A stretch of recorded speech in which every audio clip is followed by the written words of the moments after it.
ছেলের মৃত্যুতে বাবার বাড়িতে থাকা বেলালের মা এখন পুরোপুরি নিঃসঙ্গ।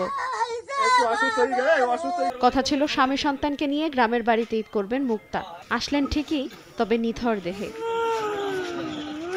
পিরোজপুরের মঠবাড়িয়া দাউদখালীর গ্রামের বাড়িতে ঈদের দিন বিকেলে স্বামী এবং 2.5 বছরের কন্যা সন্তান সাইমাকে নিয়ে গাজীপুর থেকে রওনা দিয়েছিলেন অন্তঃসত্ত্বা মুক্তা।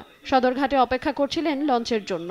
এ সময় একটি লঞ্চের রশি ছিঁড়ে তার আঘাতে ঘটনাস্থলেই মারা যায় মুক্তার পরিবারের 3 জন সহ 5 জন। একসঙ্গে এত লাশ দেখে শোকে স্তব্ধ গ্রামবাসী। ওরা আসতেছে কেমনি কি লঞ্চ পাইছে কিনা এই খোঁজ খবর নেওয়ার জন্য, তখন ধরছে ফায়ার সার্ভিসের লোক। ফায়ার সার্ভিস থেকে বলছি আপনাদের এখানে ওরা অ্যাক্সিডেন্ট হয়েছে, আপনাদের এখানে আশেপাশে যদি কেউ থাকে তাইলে ওদেরকে পাঠান। যারা বড় দুজন হাজব্যান্ড ওয়াইফ, ওনারা খুবই ক্রিটিক্যাল, আর বাচ্চাটা একটু নিঃশ্বাস নেয়। তো তখন আমি ওনাদেরকে জিজ্ঞাসা করলাম যে আসলে কি ওরা মানে ডেড হয়ে গেছে, স্পট ডেড, নাকি বেঁচে আছে। 1, 2, 3 ঢাকায় জমি জিতে নিন 100% ক্যাশব্যাক সহ 20 কোটি টাকার পুরস্কার।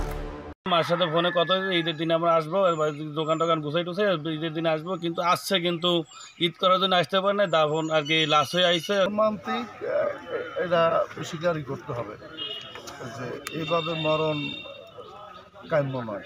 স্থানীয়রা জানান 5 বছর আগে বেলালের সঙ্গে বিয়ে হয়েছিল একই গ্রামের মুক্তার। স্বামীর সঙ্গে থাকতেন গাজীপুরে। অন্যদিকে একমাত্র সন্তান বেলালের মায়েরও দেখাশোনা করতেন।